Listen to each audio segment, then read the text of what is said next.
Tu és a fonte de vida, o centro de todas as coisas. Em ti eu encontro guarida, contigo eu sou vencedor. Tu és da alegria a certeza, o amor que toma o meu ser, a verdadeira riqueza que sustenta o meu viver. Tu és Jesus, amigo verdadeiro, que tenho conhecido na vida de meus irmãos. Tu és Jesus, eterno companheiro, o Filho do Deus vivo, o Deus Emmanuel.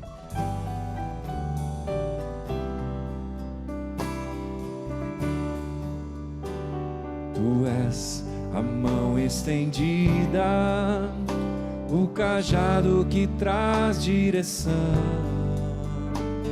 o pão que é repartido na vida de comunhão. Tu és a plenitude do Espírito que habita em mim. Em ti está toda a virtude, da glória e da graça sem fim. Tu és Jesus, amigo verdadeiro, que tenho conhecido na vida dos meus irmãos. Tu és Jesus, eterno companheiro, o Filho do Deus vivo, o Deus Emmanuel. Tu és Jesus, amigo verdadeiro, que tenho conhecido na vida dos meus irmãos. Tu és Jesus, eterno companheiro, o Filho do Deus vivo, o Deus Emmanuel.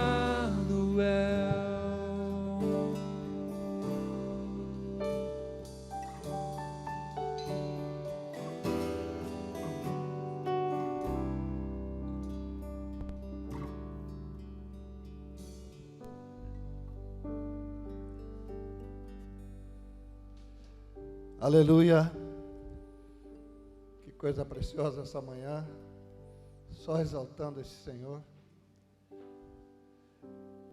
Quero lembrar os irmãos que, embora estejamos vendo um grupo menor aqui, tem uma multidão participando deste encontro. Glória a Deus, glória a Deus. Eu gostaria que juntos agora nós orássemos ao Senhor, por nós, por esta congregação. Nós temos tido nos grupos de WhatsApp tantas necessidades com saúde, não só relacionadas aí a esse assunto do Covid, até que quase nada assim entre nós, muito pouco, né? Já tivemos alguns casos bem complicados, mas o Senhor tem tido misericórdia de nós. Agora, há outras situações que envolvem a vida dos irmãos, e eu gostaria que cada um de nós que tem conhecimento de uma situação de saúde, que enquanto oramos, traga ao Senhor, para que o Senhor ouça de todos nós aquilo que tem sido motivo de sofrimento, de dor, na vida de alguns. Tá bem? Os que estão em casa façam o mesmo e todos nós vamos estar agora orando ao Senhor por nossos irmãos que precisam de cura no seu corpo, principalmente. Pai, nós te damos graças por Jesus. E nesta hora em que temos exaltado o Senhor com todo o nosso coração, Tu tens repartido conosco nesta manhã cânticos tão preciosos que nos falam dessa pessoa tão maravilhosa que é o nosso Senhor Jesus. E agora, Senhor, nós falamos contigo com um pedido de misericórdia, um clamor, uma súplica, e seguros oramos porque tomaste sobre ti toda a enfermidade, Senhor. Nomes novos de enfermidades vão surgindo, mas todos foram levados na cruz do Calvário. Aleluia. Nós te bendizemos porque ressuscitaste dos mortos, declarando que a vitória estava consumada. Por isso oramos em nome de Jesus. E agora, Senhor, trazemos nomes de pessoas, nomes de queridos que estamos acompanhando, que estamos orando, que precisam da Tua cura, Senhor. E nós te pedimos que Tu envies a Tua palavra e os cure. Esse é o nosso pedido, é o nosso clamor nesta manhã. Em nome de Jesus. Que a Tua bondade se manifeste agora, Senhor querido. Impõe as mãos sobre aqueles que clamam ao Senhor. E nós, com essa ordem que Tu nos deste, com essa autoridade que temos no Teu nome, nós declaramos a cura sobre o Teu povo, Senhor, em nome do Senhor Jesus. Que venha a cura. Que este domingo seja um domingo de milagres.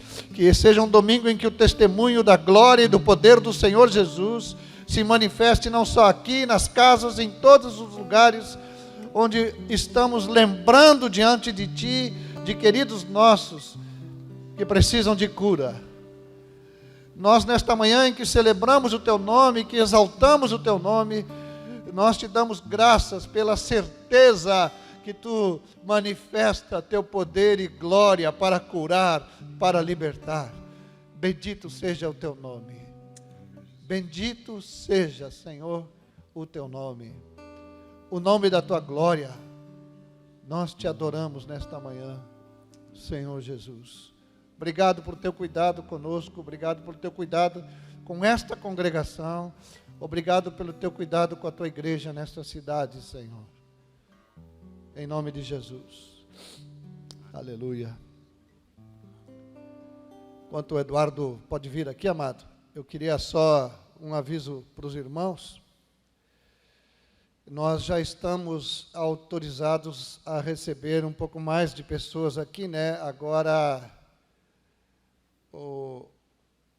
a prefeitura liberou para 350, mas nós não podemos ainda por 350, porque o limite do nosso PPCI é para 280.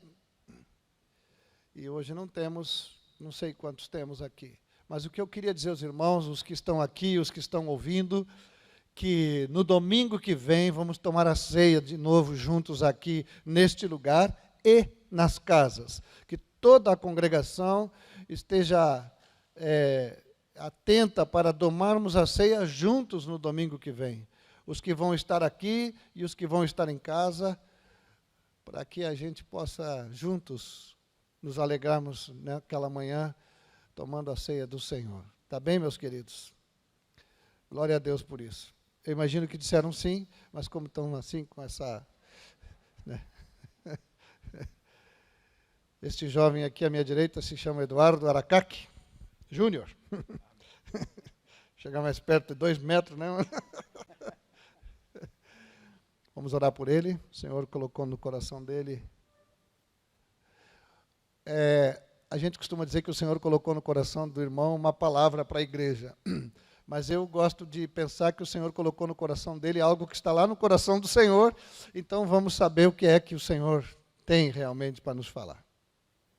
Pai, nós colocamos a vida do Eduardo diante de Ti, e agora colocamos ele e nós nesse momento de sentarmos aos teus pés para te ouvir.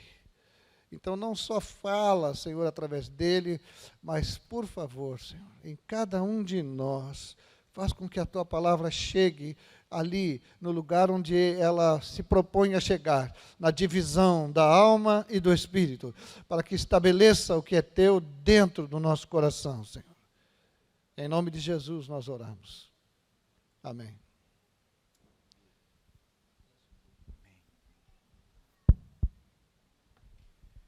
Aleluia. Estamos felizes com Jesus? E Jesus está feliz conosco? O amém tem que ser forte também, irmãos. Glória a Deus, queridos. É um tremendo privilégio estarmos diante do Senhor. E essa é a razão pela qual nós estamos aqui, estarmos diante do nosso Deus, que se faz presente quando há 2 ou 3 reunidos no seu nome. Ouvimos isso tantas vezes, porém, que isso jamais se enfraqueça em nosso coração.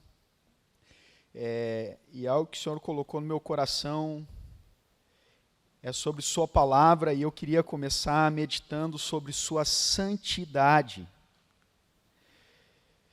E, queridos, o Senhor é santo, no sentido mais completo do termo. Nunca veremos um atributo de Deus sendo exaltado na palavra tanto quanto sua santidade. No céu, por mais que Deus seja amor, os anjos não ficam cantando que Deus é amor, amor, amor, ou misericórdia, misericórdia, misericórdia, embora Ele seja. Mas todo o tempo e o tempo todo é dito que Deus é santo, santo, santo. E quando o judeu quer enfatizar algo, ele repete, é como se fosse o nosso marca-texto. Deus é santo. E essa palavra, no original, ela significa que Deus ele é destacado, fora do comum. Deus não é como ninguém, nada pode ser comparado. Quando Moisés pergunta para ele, Senhor, que nome daremos quando perguntarem a teu respeito? Ele não pode apontar para mais nada. Ele simplesmente olha para si mesmo e diz, eu sou o que sou. E também há, queridos, uma questão de um aspecto do caráter de Deus. Deus é perfeito, santo no seu caráter. E hoje nós estávamos aqui, o tio Telmo leu um texto de Jó, e eu gosto muito de Jó, porque ele cita algo em meio ao sofrimento, lá no capítulo 19, ele diz, quem dera fossem escritas as minhas palavras, que com pena de ferro, na rocha, fossem esculpidas, porque eu sei que o meu Redentor vive, e por fim se levantará sobre as nações. Aleluia. Queridos, a história não está à deriva, nem tampouco é cíclica, ela tem um início, um meio e terá um fim com Jesus Cristo triunfando. Glória a Deus. E também, queridos, a santidade de Deus implica a sua intolerância com o pecado. Eu gosto muito quando lá em 1 João, ele vai descrevendo o privilégio que ele teve de ter andado com Jesus, e ele fala, o que os meus olhos viram, eu creio que ele está emocionado, o que os meus ouvidos ouviram, que as minhas mãos apalparam com respeito ao verbo da vida, e a vida se manifestou, e dela nós damos testemunho. E depois daquela grande descrição, ele chega no final e diz, a mensagem que da parte dele temos ouvido e vos anunciamos é esta, que Deus é luz e nele não há treva nenhuma. Uau! Não há treva nenhuma em Deus. Quantas vezes o homem pecou para ser expulso da presença de Deus? Uma só. Deus não tem parte com o pecado. Deus é santo. E isso se aplica também à sua palavra, porque a palavra de Deus, ela revela quem Deus é. Queridos, a palavra de Deus é a maior revelação para a humanidade. Ela é um tesouro inestimável. Sempre que abrimos as Escrituras, nós estamos diante da revelação do céu. E eu lembro quando Isaías tem uma visão de Deus, ele diz o quê? Ai de mim, porque vi o Senhor. Ai de mim, porque sou homem de lábios impuros e habito no meio de um povo de impuros lábios. Uma vez eu fiz um estudo da reação dos homens que tiveram algum contato visual em termos de alguma revelação com Deus, e é muito interessante a semelhança que eles tiveram de ficarem trêmulos, cheios de temor. Isaías diz, ai de mim. Ezequiel cai como morto. Lembram lá de Jó? Antes eu te conhecia de ouvir falar, agora meus olhos te veem. Por isso eu me abomino e me humilho no pó e na cinza. Porque junto com a revelação de quem Deus é, nós vemos quem nós somos, como que por um espelho. Se você perguntar para um judeu ortodoxo, qual é o nome de Deus? E insistir com ele, ele não vai falar o nome de Deus. Eles não falam, quanto muito, 3 vezes o nome de Deus durante o ano. Já não se tem mais nem certeza da pronúncia certa. Tamanho peso de glória que esse nome carrega. Lá em Êxodo 27 diz, não tomarás o nome do Senhor teu Deus em vão. Alguém pode se perguntar, mas isso é muito radical. De fato. Mas, queridos, por mais que na nova dispensação possamos chamar Deus de Abba Pai, isso jamais deveria ser tomado com ânimo leve. Deus é santo. E as Escrituras revelam essa santidade do Senhor. A palavra de Deus é inerrante, infalível, absoluta. E olha, queridos, poucas coisas na vida são plenamente absolutas. Inclusive, se eu vou estar vivo daqui um pouco, é muito provável, mas não é absoluto. Mas a coisa mais absoluta de todas, eu creio que é aquilo que está escrito em Isaías 46:10. Meu conselho permanecerá de pé, farei toda a minha vontade. Aleluia. A palavra do Senhor permanece para sempre. Os céus e a terra passarão, a sua palavra permanece para sempre. E eu queria ler com vocês, podemos abrir a palavra de Deus em Isaías 66.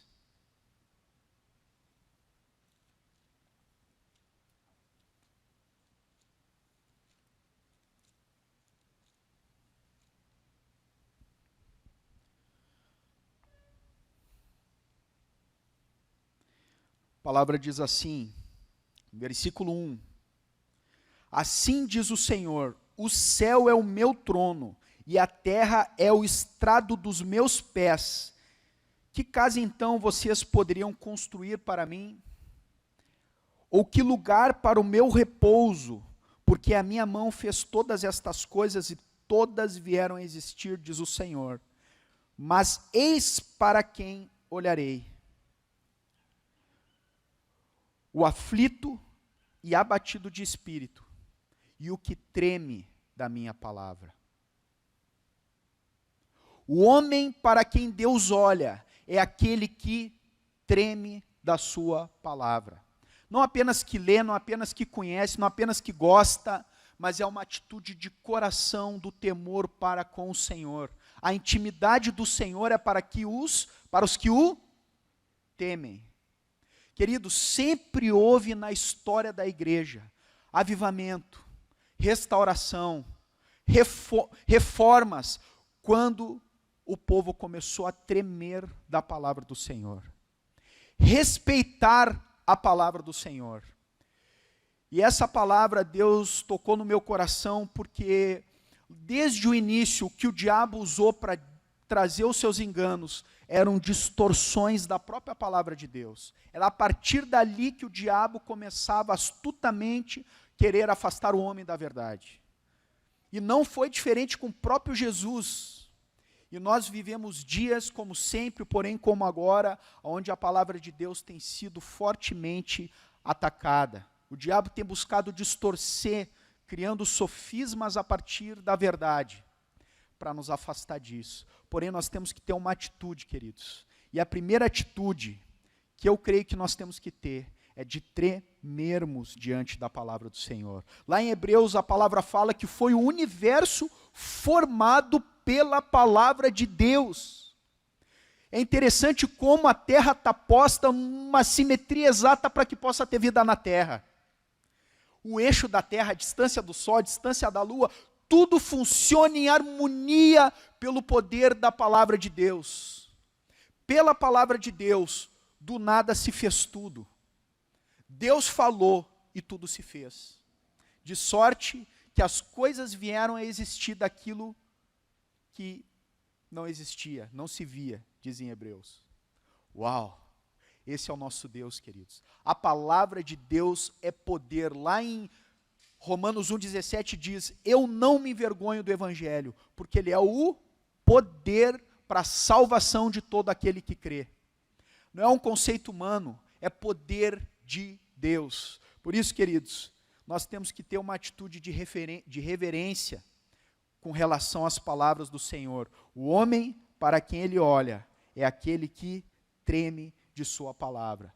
Por que isso, queridos? O Evangelho está repleto de coisas que a nossa natureza carnal detesta. É uma afronta ao homem caído. Os padrões de Deus e os padrões do mundo estão cada vez mais distantes um do outro. E se nós não temos uma atitude de tremermos da palavra do Senhor, vamos acomodando aqui, ajustando ali e nos afastando pouco a pouco. Porém, queridos, também tem uma outra atitude que nós temos que ter com relação à palavra de Deus, que é inculcar. Em Salmos 1, podemos abrir, um pouquinho para trás, texto muito conhecido entre nós, diz assim: bem-aventurado o homem que não anda no conselho dos ímpios, nem se detém no caminho dos pecadores, nem se assenta na roda dos escarnecedores. Antes, o seu prazer, está onde o seu prazer? Na lei do Senhor, e na sua lei medita dia e noite. E eu fui pesquisar, e se medita, é água, é ficar falando baixinho, é inculcar, é meditar, é gravar nas tábuas do coração. Ele será como árvore plantada junto à corrente das águas. Ah, meus queridos, nós devemos inculcar a palavra de Deus. Eu não sei se vocês já leram o livro O Homem do Céu. Lá na China é proibido ter Bíblias. E tem um irmão lá chamado Irmão Yun. Esse irmão, o sonho da vida dele era ter uma Bíblia. Por isso, sempre que ele vai pregar, pode observar que ele entra abraçado na Bíblia. E ele orou por 3 meses ao Senhor por uma Bíblia. Imagina o Senhor olhando as orações do seu povo e ver uma oração dessa, um clamor desse: Senhor, o que eu quero, nada mais, é a tua palavra para te conhecer. 3 meses, e Deus, de uma maneira sobrenatural, moveu uma circunstância lá para que pudesse chegar uma Bíblia até aquele irmão. E sabe como é que eram as reuniões deles? Porque só ele tinha Bíblia, não tinha Bíblia. Ele foi memorizando, ele gravou vários livros da Bíblia. E a reunião da igreja lá era sentar e ficar citando a Bíblia para os irmãos, horas e horas, reuniões de 6 horas, e eles sedentos pela palavra, sentados, bebendo dessa água. E nós temos esse privilégio, queridos, de termos aqui a palavra. E em Gálatas 3:16, a palavra fala: habite ricamente em vós a palavra de Cristo. Colossenses, isso aí, Colossenses 3:16, obrigado. Não é pobremente, queridos, é ricamente a palavra de Cristo. Lembram de Davi? Davi, ele diz uma coisa, ele diz assim: uma coisa peço ao Senhor, lá em Salmos 27:3, uma coisa eu peço ao Senhor. Queridos, Davi era um homem segundo o coração de Deus. Isso não tem a ver com perfeição, porque a própria palavra nos revela como Davi era falho. E quando o profeta Natan chega para Davi, ele diz: Davi, quando Davi pecou e foi repreendê-lo, ele diz: eu poderia te acrescentar ainda muitas outras coisas mais. Porém, Davi, diante daquilo que ele podia, em termos de possibilidades, ele diz uma coisa: Uma coisa peço ao Senhor e a buscarei, que eu possa morar na casa do Senhor todos os dias da minha vida, para contemplar a beleza do Senhor e meditar no seu templo. Davi tinha um coração apegado ao Senhor, e por isso ele tinha a atenção dos céus. O único homem a quem foi dado esse título na Bíblia, um homem segundo o coração de Deus. Mas aqui para mim revela um coração que tinha esse anseio de meditar, contemplar ao Senhor. A palavra também diz, Jesus falou, aquele que tem os meus mandamentos e os guarda, esse é o que me ama. Olha que interessante. Queridos, o amor ao Senhor passa por guardarmos a sua palavra. Obviamente que é praticando a sua palavra, vivendo a sua palavra, mas fala de guardar, porque como nós vamos guardar sem ter? Por isso fala, aquele que tem os meus mandamentos e os guarda, esse é o que me ama. Uma vez o Nilson fez um exercício interessante num retiro. Ele pediu para que os irmãos pegassem um papel, uma caneta e anotassem 10 frases de Jesus. 10 frases. Você consegue lembrar no teu coração frases do Senhor, palavras do Senhor? Nós devemos, queridos, ter gravado no nosso coração, habitando ricamente as palavras do Senhor. Amém? Então nós vimos aqui 2 atitudes, nós devemos tremer diante da palavra do Senhor. É o que está dito, o homem para quem olharei é esse. Nós devemos inculcar a palavra do Senhor. Vivemos dias de muitas coisas, muitas atividades e ansiedades, mas nós devemos gravar a palavra do Senhor. Separe tempo para isso, queridos. Amém? Digo isso para mim mesmo também. E também nós devemos, queridos, pregar a palavra do Senhor. Eu queria ler um texto com vocês, curto, que é de um irmão chamado Spurgeon. Foi renomado príncipe dos pregadores. É um texto de 1800 e pouco, perdão se ele é meio desatualizado, mas eu creio que ele é muito próprio para os nossos dias. Diz assim: o mal está no declarado campo do Senhor, tão grosseiro em seu descaradamento, que até o mais míope dificilmente deixaria de notá-lo durante os últimos anos. Ele tem se desenvolvido em um ritmo anormal, mesmo para o mal. Ele tem agido como fermento até que toda a massa se levede. O demônio raramente fez algo tão engenhoso quanto sugerir à igreja que parte da sua missão é promover entretenimento para as pessoas com vistas a ganhá-las. Da pregação em alta voz, como faziam os puritanos, a igreja gradualmente baixou o tom do seu testemunho. E então tolerou e desculpou as frivolidades da época. Em segundo, elas a tolerou dentro de suas fronteiras e agora as adotou como argumento para atingir as massas. Meu primeiro argumento é que promover entretenimento para as pessoas não está dito em nenhuma das escrituras como sendo uma função da igreja. Se este é um trabalho cristão, por que Cristo não falou dele?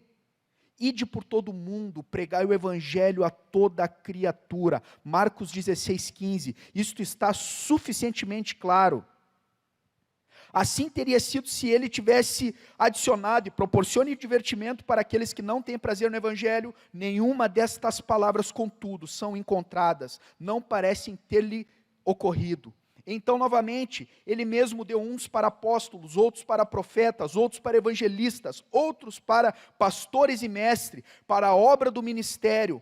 Onde entram os animadores, o Espírito Santo silencia no que diz respeito a eles. Foram os profetas perseguidos por divertirem o povo ou porque o rejeitaram? Em concerto musical não há lista de mártires. Além disto, promover divertimento está em antagonismo direto com o ensino e vida de Cristo e de todos os seus apóstolos. Qual foi a atitude da igreja quanto ao mundo? Vós sois o sal e não o açúcar, algo que o mundo irá cuspir e não engolir. Curta e severa foi a expressão, deixa os mortos sepultar os seus mortos, e ela foi de uma tremenda seriedade. Se Cristo introduzisse mais brilho e elementos agradáveis em sua missão, ele teria sido mais popular quando o abandonaram por causa da sua natureza inquiridora de seus ensinos. Eu não ouvi dizer: corra atrás dessas pessoas, Pedro, diga-lhes que nós teremos um estilo diferente de culto amanhã, um pouco mais curto e atraente, com pouca pregação, nós teremos uma noite agradável para as pessoas, diga-lhes que certamente se agradarão. Seja rápido, Pedro, nós devemos ganhar essas pessoas a qualquer preço. Jesus se compadeceu dos pecadores, suspirou e chorou por eles, mas nunca procurou entretê-los. Em vão serão examinadas as Escrituras para se encontrar qualquer traço deste evangelho de entretenimento. A mensagem deles é: saia, afasta-se, mantenha-se afastado. É patente a ausência de qualquer coisa que se aproxime de uma brincadeira. Eles tinham ilimitada confiança no evangelho e não empregaram outra arma. Após Pedro e João terem sido presos por pregar o evangelho, a igreja teve uma reunião de oração. Mas eles não oraram: Senhor, conceda aos teus servos que, através de um uso inteligente e perspicaz de inocente recreação, possamos mostrar a essas pessoas quão felizes nós somos. Se não cessaram de pregar a Cristo, não tiveram tempo para arranjar entretenimento. Dispersos pela perseguição, foram a todos os lugares pregando o evangelho. Eles colocaram o mundo de cabeça para baixo. Esta é a única diferença. Senhor, limpa a igreja de toda a podridão e refúgio que o diabo lhe tem imposto, e traga-nos de volta aos métodos apostólicos. Finalmente, a missão de entretenimento falha em realizar os fins desejados. Ela produz destruição entre os novos convertidos. Permita que o negligente e escarnecedor que agradecem a Deus pela igreja os terem encontrado no meio do caminho falem e testifiquem. Permitem que os oprimidos que encontraram paz através de um concerto musical não silenciem. Permita que o bêbado, para quem o entretenimento foi um elo dramático, não silencie.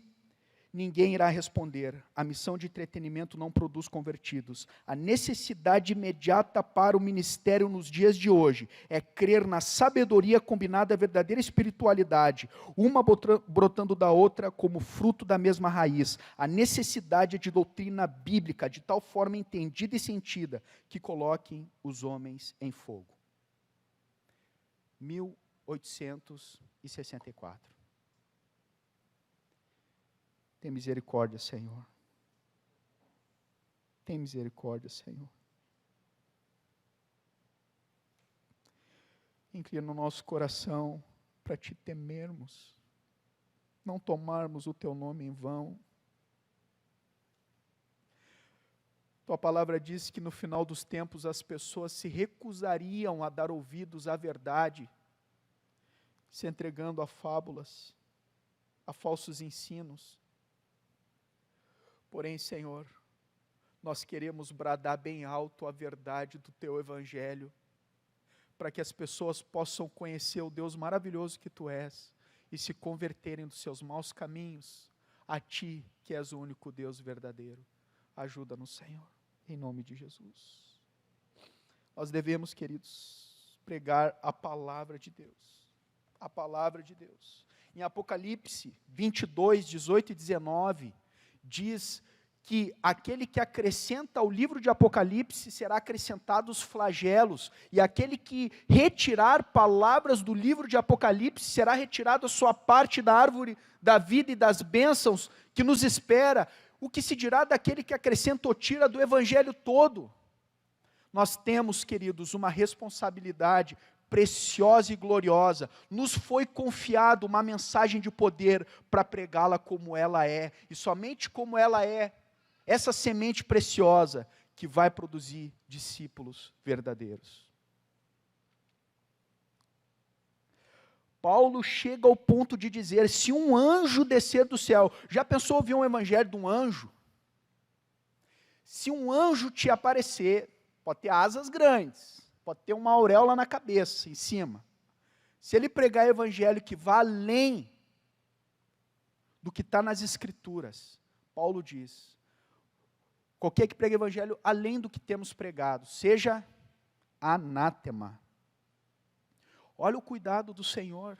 Lá em João 12,50, o Senhor diz assim: assim como o Pai me tem dito, assim eu tenho falado. Em Atos 17, fala que Paulo pregou todo o conselho de Deus. E eu lembro do vô Moisés nos dizendo isso.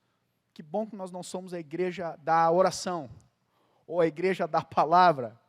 Nós temos que ser a igreja de todo o conselho de Deus. Amém?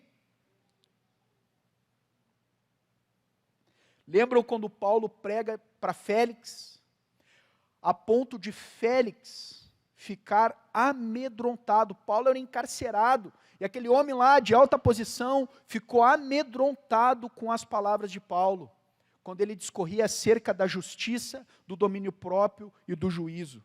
Ele ficou amedrontado e diz: por hora, deixa assim, depois a gente conversa. Lembra quando ele teve também diante do rei Agripa? Que momento memorável. Paulo prega o evangelho para aquele homem e não busca benefício próprio diante da sua ocasião. E no final de sua pregação, o rei Agripa olha e diz: por pouco me persuades a me fazer cristão. E Paulo diz: quisera Deus que por pouco ou por muito, não só tu, ó rei Agripa, porém todos quanto me ouvem, se tornassem tais qual eu sou, exceto essas algemas.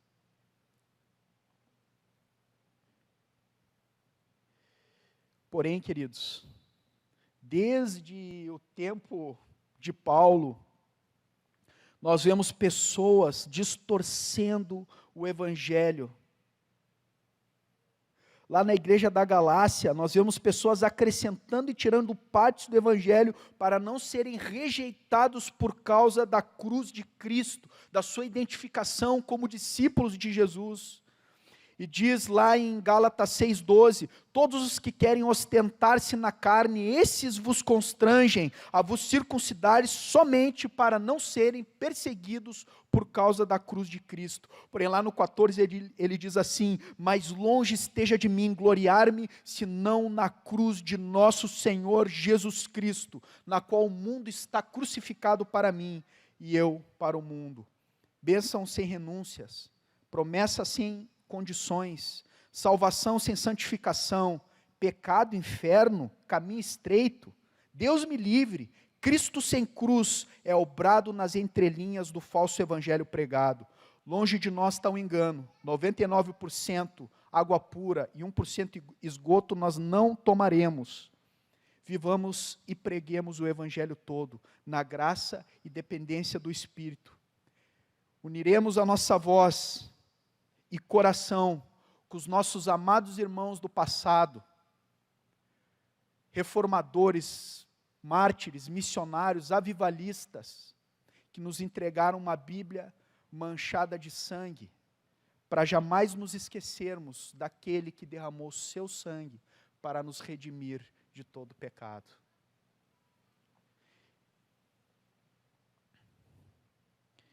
E por último, queridos, com relação à palavra de Deus, o Senhor falou: examinai as Escrituras, porque julgais nela ter a vida eterna. Também diz que Jesus é a expressão exata de Deus. Quer conhecer como Deus é, o que Ele pensa, o que Ele gosta, o que Ele não gosta, nós devemos olhar para Cristo Jesus. Ele é a expressão exata do seu ser.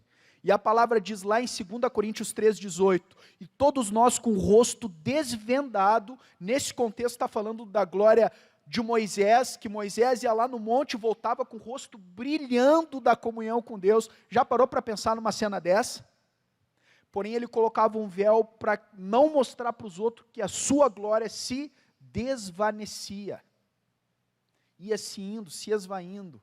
E aí quando chega lá no versículo 18 fala: porém nós, com o rosto desvendado, contemplando como que por espelho a glória do Senhor, nós somos transformados na sua própria imagem, como pelo Senhor o Espírito. Queridos, quando nós contemplamos o Senhor, nós somos transformados. E eu creio de todo o meu coração que contemplar a Cristo é olhar tudo aquilo que as Escrituras nos revelam com relação de quem é Jesus.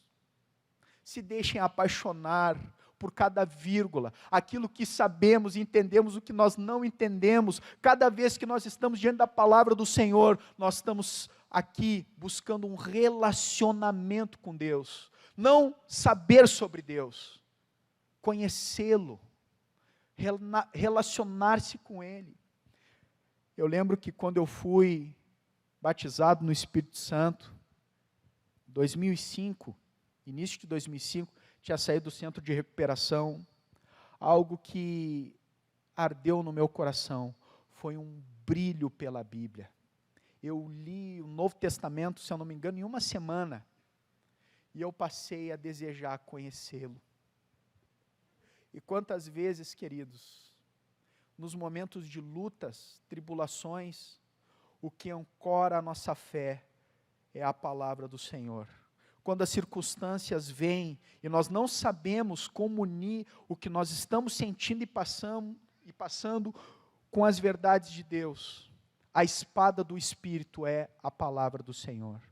Pela palavra, o Senhor vai te trazer a verdade da realidade de quem Ele é, de quem nós somos, qual é o nosso fim, o que nos espera. Queridos, vamos apaixonadamente andar por esse caminho da verdade da palavra de Deus. Amém? Queria orar mais uma vez. Senhor, obrigado pela palavra que atravessou fronteiras e gerações, a oposição das maiores potências do mundo, tantas perseguições, porém Tu permitiu que ela chegasse até nós, Senhor. Eu quero Te agradecer pela Bíblia, Senhor. Eu sei o quanto o diabo tem buscado tirar esse tempo diante da Tua palavra, para confundir, para deformar a realidade de quem Tu és e da Tua vontade maravilhosa. Porém, eu oro, Senhor, para que Tu produza no nosso coração uma fome e uma sede pela Tua palavra, não para conhecer apenas a palavra, mas para praticá-la, para se relacionar contigo, para conhecer quem Tu és.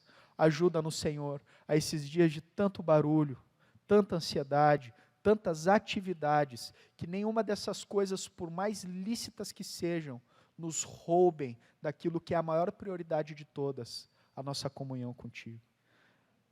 Em nome de Jesus. Amém, Senhor.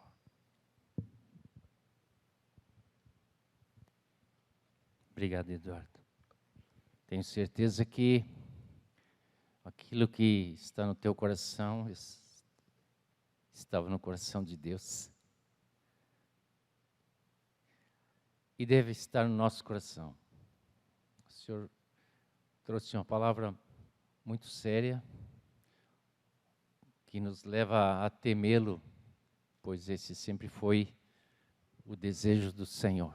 Nós cantamos que Jesus é o mesmo, Ele é tudo, e a sua palavra também é a mesma, não muda.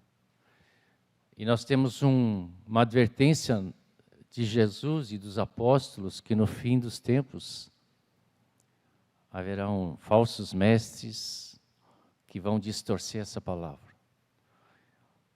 Nós estamos advertidos. E mais uma vez ouvimos hoje da seriedade e da imutabilidade dessa palavra. Cantamos, sua verdade vai sempre reinar, ela não muda.